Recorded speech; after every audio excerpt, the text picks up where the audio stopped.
বন্ধুসকল, এইখন হ'ল আমাৰ ৰাজ্য অসম আৰু আমাৰ ৰাজ্যখনৰ সৰ্বমুঠ জনসংখ্যা হ'ল 2023 চনৰ ডাটা অনুসৰি 3,53,78,000 আৰু ইয়াৰে ভিতৰত 96% লোক দুখীয়া আৰু মধ্যবিত্ত শ্ৰেণীত পৰে। ভিডিঅ'টি আৰম্ভ কৰাৰ আগতে আমি এইটো জানিব লাগিব যে অসমত দুখীয়া, মধ্যবিত্ত আৰু ধনী বুলি কাক কোৱা হয়। দুখীয়া অৰ্থাৎ যাৰ মাহিলী ইনকাম 3,000ৰ পৰা 10,000লৈ, মধ্যবিত্ত অৰ্থাৎ যাৰ মাহিলী ইনকাম 10,000ৰ পৰা 2.5 লাখলৈ আৰু ধনী অৰ্থাৎ যাৰ মাহিলী ইনকাম 2.5 লাখতকৈ বেছি বা আনলিমিটেড। এতিয়া আপুনি এইটো ভাবিব পাৰে যে এজন মধ্যবিত্তই মাহিলী 2.5 লাখ টকা ইনকাম কৰিও কিয় মধ্যবিত্ত হৈয়ে আছে। কাৰণ মধ্যবিত্তৰ শ্ৰেণীটো আকৌ আৰু তিনিটা শ্ৰেণীত সোমাই আছে। প্ৰথম হ'ল নিম্ন মধ্যবিত্ত অৰ্থাৎ যাৰ মাহিলী ইনকাম 10,000ৰ পৰা 20,000লৈ। তাৰ পাছত আহে মধ্যবিত্ত অৰ্থাৎ যাৰ মাহিলী ইনকাম 20,000ৰ পৰা 60,000লৈ। আৰু তাৰ পাছত আহে উচ্চ মধ্যবিত্ত অৰ্থাৎ যাৰ মাহিলী ইনকাম 60,000ৰ পৰা 2.5 লাখৰ ভিতৰত। এতিয়া প্ৰশ্নটো হ'ল অসমৰ মধ্যবিত্ত পৰিয়ালৰ ভৱিষ্যত কি? আহি থকা দিনবোৰত মধ্যবিত্ত লোক এজন ধনী হ'ব পাৰিবনে, নে আৰু বেছি তললৈ নামিব? বন্ধুসকল, আপুনি মই সকলো দুখীয়া বা মধ্যবিত্ত পৰিয়ালৰ পৰা ডাঙৰ দীঘল হৈছোঁ আৰু আমি জানিয়েই হওক বা অজানিতেই কিছুমান ডাঙৰ ভুল কাম কৰি আহিছোঁ, যাৰ পৰিণাম অতি ভয়ানক হ'বলৈ গৈ আছে। যেতিয়া এজন ব্যক্তিয়ে মাহিলী 50,000 ইনকাম কৰে তেতিয়া তেওঁক আমি মধ্যবিত্ত বুলি কওঁ আৰু এইটো ভাবিয়েই মাহিলী 50,000 টকা ইনকাম কৰা লোকজনে নিজকে মধ্যবিত্তৰ শ্ৰেণীৰ বুলি ভাবি লয়। ধৰি ল'লো আপুনি চাকৰি কৰে আৰু মাহিলী 50,000 টকা ইনকাম কৰে আৰু এজন আপোনাৰ বন্ধু আছে যিয়ে চব্জি বিক্ৰী কৰি মাহিলী 20,000 টকা ইনকাম কৰে। এতিয়া আপুনি নিজকে মধ্যবিত্ত বুলি ক'ব আৰু আপোনাৰ বন্ধুজনে নিজকে ক'ব নিম্ন মধ্যবিত্ত। কিন্তু এইখিনিতে আপোনাৰ চকু কপালত উঠিব। ইয়াত আপুনি পৰিয়ালৰ একমাত্ৰ ইনকাম কৰা ব্যক্তি। আপুনি ল'ৰাক পঢ়ুৱাব লাগে, পত্নী হাউচৱাইফ আৰু আপোনাৰ মা ঘৰতে থাকে, দেউতা ঘৰতে থাকে। কাৰণ ল'ৰাই মাহিলী 50,000 ইনকাম কৰিয়েই আছে যেতিয়া আমি কিয় কৰিব লাগে? কিন্তু আপুনি 50,000 ইনকাম কৰা নাই। 50,000 হৰণ 5 অৰ্থাৎ 10,000কৈ প্ৰতিমাহে গ্ৰাহ্যপতি উপাৰ্জন কৰে আৰু এই 50,000ৰে 5জন মানুহৰ আটাইখিনি খৰচ মেইনটেইন কৰিব লাগে। আৰু যাৰ ইনকাম মাহিলী 10,000ৰ পৰা 20,000লৈ তাক আমি নিম্ন মধ্যবিত্ত বুলি কওঁ। গতিকে আপুনি মধ্যবিত্ত নহয়, আপুনি নিম্ন মধ্যবিত্তহে। এতিয়া আহোঁ আপোনাৰ বন্ধুজনৰ ওচৰলৈ। এওঁ অকলে ইনকাম কৰে 20,000। এইখিনিৰে নজৰে সেয়েহে পত্নীয়ে কাম কৰিবলৈ যায় আৰু মাহিলী 15-20,000 টকা উপাৰ্জন কৰে। তেওঁৰ সৰু ল'ৰাজনে গুৱাহাটীত জমেটো চুইগিত কাম কৰি ডেলিভাৰী বয় হিচাপে মাহিলী 15,000 ইনকাম কৰে আৰু ডাঙৰ ল'ৰাজনে কোম্পানীত চাকৰি কৰি মাহিলী 15-20,000 টকা সিও ইনকাম কৰে। আৰু এনেকৈ গোটেই পৰিয়ালে লগ হৈ মাহিলী 60,000 পৰা 70,000 টকা ইনকাম কৰে। অৰ্থাৎ এজনে প্ৰায় 20,000 পৰা 25,000 টকাকৈ উপাৰ্জন কৰে আৰু এওঁলোক আহে মধ্যবিত্ত শ্ৰেণীলৈ। আৰু এই কথাটিয়ে আপুনি শিকিব লাগে।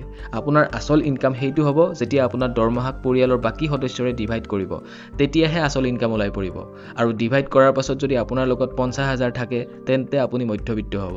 সমীক্ষাত পোৱা গৈছে যে আচলতে অনলি 2%হে সঁচা অৰ্থত মধ্যবিত্ত শ্ৰেণীত পৰে। বাকী সকলো মাত্ৰ নিম্ন মধ্যবিত্ত শ্ৰেণীত অন্তৰ্ভুক্ত হয়। আৰু সেই কাৰণে আমাৰ দেশৰ বিত্তমন্ত্ৰী নিৰ্মলা সীতাৰমণেও নিজকে এগৰাকী মধ্যবিত্ত শ্ৰেণীৰ লোক বুলি কৈছে। আৰু এয়াই হৈছে মধ্যবিত্ত শ্ৰেণীৰ লোকৰ আটাইতকৈ ডাঙৰ সমস্যা যে তেওঁলোকে এইটো ভাবে যে তেওঁলোক নিম্ন মধ্যবিত্ত শ্ৰেণীৰ লোকতকৈ ওপৰত। আৰু এই ভ্ৰমটোৰ কাৰণেই এনেকুৱা এটা মাইণ্ডছেট বনাই লয় যে তেওঁলোকে আনতকৈ ষ্টেণ্ডাৰ্ড দেখুৱাব লাগে আৰু সেই ধৰণে নিজৰ লাইফটোক শ্ব' অফ কৰিবলৈ ধৰে।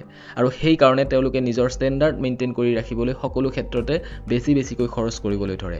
দামী ব্ৰেণ্ডেড বস্তু কিনিবলৈ ধৰে, ল'ৰা ছোৱালীক দামী প্ৰাইভেট স্কুলত পঢ়াবলৈ ধৰে আৰু এনেদৰেই তেওঁলোকে নিজৰ ভৰিত নিজেই কুঠাৰ মাৰি লয়।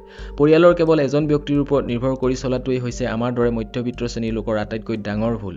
এতিয়া ইয়াৰ সমাধান কি? চিম্পুল কথা, ঘৰত যিমান পৰিয়াল আছে সকলোৱে নিজৰ কাৰণে কিবা এটা কাম কৰিব পাৰে আৰু তেওঁলোকে এইটো কৰিব লাগে আৰু যিমান সম্ভৱ সিমান খৰচ কমকৈ কৰিব লাগে। ইয়াৰ পিছত আমাৰ দ্বিতীয় সমস্যাটো হ'ল কেৱল চাকৰিৰ ওপৰত নিৰ্ভৰ কৰা আৰু নিজকে সুৰক্ষিত বুলি ভবা। যদি আপুনি যিকোনো এটা মধ্যবিত্ত পৰিয়ালক সোধে আপুনি চাকৰি কৰিব নে বিজনেছ কৰিব, তেওঁলোকৰ 90%ই ক'ব চাকৰি। কাৰণ চাকৰিয়েই তেওঁলোকক এটা সুৰক্ষা আৰু এটা ফিক্সড ইনকাম দিয়ে আৰু সময়ে সময়ে দৰমহা বাঢ়ি গৈ থাকে।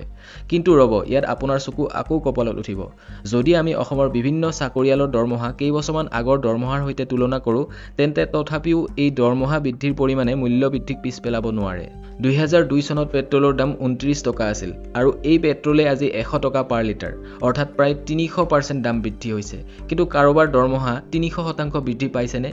এই সকলো বস্তু প্ৰথমে 10,000ত পাইছিল আৰু আপোনাৰ দৰমহা আছিল 10,000। আপুনি তেতিয়া ইয়াক আৰামছে কিনিব পাৰিছিল। কিন্তু সেই একেখিনি বস্তুৰ কাৰণে বৰ্তমান লাগে 30,000 টকা।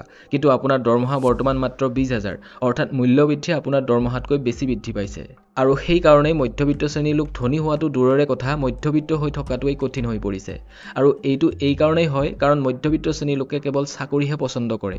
গতিকে আপুনি চাকৰি কৰিব, কিন্তু এইটো সাৱধান হ'ব লাগিব যে আপোনাৰ দৰমহাও যাতে মূল্য বৃদ্ধিতকৈ বেছি হয়, নাইবা চাকৰিৰ লগতে অন্য কামো যাতে কৰিবলৈ চেষ্টা কৰে। আৰু মনত ৰাখিব, চাকৰি হ'ল আমাৰ জীৱনৰ এটা ট্ৰেপ। ইয়াত এবাৰ ফচি গ'লে গোটেই জীৱন ফচিব লগা হয়। আৰু অৱসৰৰ পাছত উপলব্ধি কৰিব যে গোটেই জীৱন কাম কৰি হাতত ফুটা কৰিও নাথাকিল। মধ্যবিত্ত শ্ৰেণীৰ লোকৰ আন এটা ডাঙৰ ভুল হ'ল অলাগতিয়াল বস্তুসমূহ কিনি পইচা অবাবত নষ্ট কৰে। এটা কথা সদায় মনত ৰাখিব, এজন দুখীয়া ব্যক্তিয়ে নিজকে ধনী দেখাবলৈ গৈ আৰু বেছি দুখীয়া হৈ পৰে। এনে কিছুমান লোক আছে যিয়ে ধনী দেখাবলৈ শ্ব' অফ কৰে, আৰু কিছুমান আছে যিয়ে ধনী হ'বলৈ ষ্ট্ৰাগল কৰে। বহু মধ্যবিত্ত লোকে নিজকে ধনী দেখাবলৈ গৈ নিজৰ ষ্টেটাছ ওপৰত দেখাবলৈ গৈ এনে কিছুমান ঠাইত পইচা বৰবাদ কৰে যাৰ কোনো অৰ্থই নাই। মানুহে ক'ত ক'ত পইচা বৰবাদ কৰে সেইটো চোৱাৰ আগতে আপুনি নীতিন গাডকাৰীৰ এই ভিডিঅ'টি চাই লওক। मैं सबको पूछता हूं कि आप खादी डेनिम क्यों नहीं यूज करते हो? ये जो अमेरिकन कंपनी है लेवाइस या कुछ तो भी नाम है उसका, वो हमारा पूरा खादी डेनिम का कपड़ा खरीद रही है और वो उनका ब्रांडिंग होकर हमारे लोग 3000 और 4000 में खरीदते हैं और हमारे यहाँ सिलाई करके वो 500-700 रुपए में मिलेगा, उसको कीमत नहीं मिलती। क्योंकि मार्केटिंग के लिए सोचना होगा, तो बहुत अच्छे मैंने बीच में डिजाइनर की। আৰু এই কথাটি 100% শুদ্ধ। যিটো বস্তু আমি 1000 টকাত ভাল এটা কোৱালিটি পাব পাৰোঁ সেইটো আমি নলওঁ, কিন্তু সেই একেই বস্তু এটা যদি কোনোবা ডাঙৰ ব্ৰেণ্ডেড কোম্পানীয়ে উলিয়াই দিয়ে তেন্তে সেইটোকে আমি 5000 টকাত কিনি লওঁ। ইয়াৰ পিছতে আমি সকলোৱে আন এটা বস্তুত 4-5 দিন ধৰি টকা খৰচ কৰোঁ, সেইটো হৈছে বিয়া।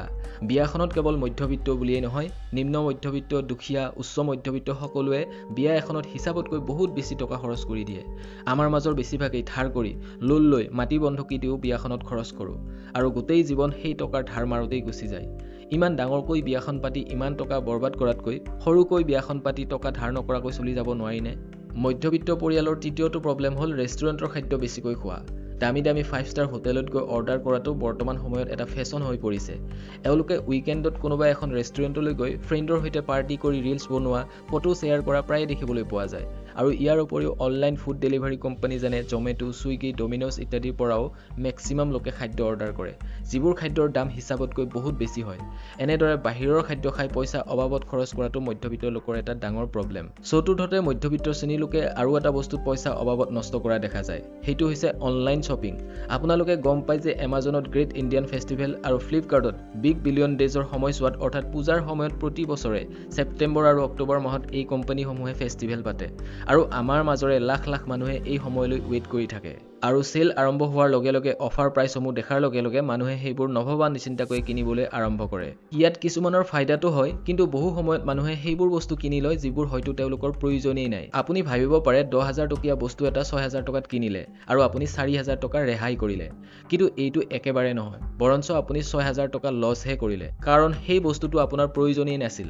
বহুত মানুহে বিগ বিলিয়ন ডেজত আইফোনৰ দাম কমালৈ ৱেইট কৰে, আৰু এইটো ভাবি পইচা জমা কৰে যে যেতিয়া বিগ বিলিয়ন ডেজ আহিব তেতিয়া সেইটো কিনি ল'ব, আৰু আইফোনটো কিনি তেওঁ ভাবে যে তেওঁ 10,000-15,000 টকা ছেভ কৰিলে, কিন্তু সেইটো একেবাৰে নহয়, বৰঞ্চ তেওঁ 50,000 পৰা 60,000 টকা লছহে কৰিলে, কাৰণ তেওঁক আইফোনৰ প্ৰয়োজনেই নাছিল আৰু তেওঁ আইফোন ল'ব পৰা ধনী ব্যক্তিও নহয়, কিন্তু অফাৰৰ লোভত আৰু নিজৰ ষ্টেটাছক ওপৰত দেখুৱাবলৈ গৈ তেওঁ সেই আইফোনটো কিনি লয়।